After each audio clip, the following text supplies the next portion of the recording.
I'm Adam Taylor and I'm at Embedded Systems Conference Boston.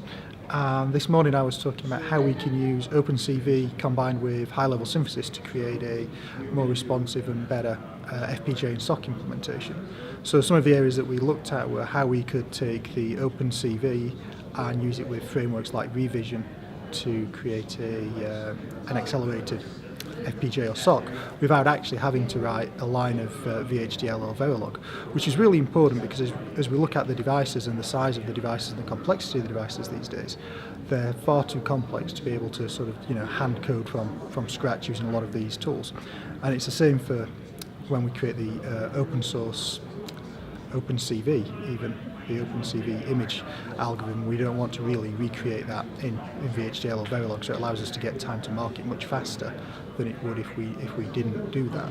So we talked through a number of sort of examples with some development boards, with the Pink as a high-level example, and then with the Avnet Embedded Vision Kit to show how we could create this using sort of SD-SoC in the revision flow, and how we could create just simple IP blocks using Vivado HLS. Okay, so I'll give you an insight as to where I think FPGA technology is going, and actually I see a big convergence between FPGAs and system on chips, like the Zinc and the MP SoC, and actually I see that we will be using high-level synthesis at an awful lot more than we have been doing. So we'll be developing a system.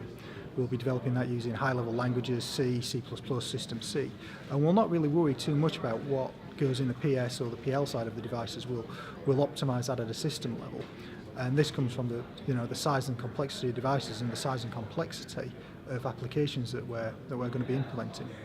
So I have a blog that I write for Xilinx. You can find it at www.microzchronicles.com. So it really talks about how you can use the Zinc from really day one, sort of creating the first Hello World program to some really advanced concepts, creating your own peripherals, to OpenAMP, AMP to SD-SoC, across a whole range of blogs. There's about 190 of them as we speak today, so it seems to be quite well received.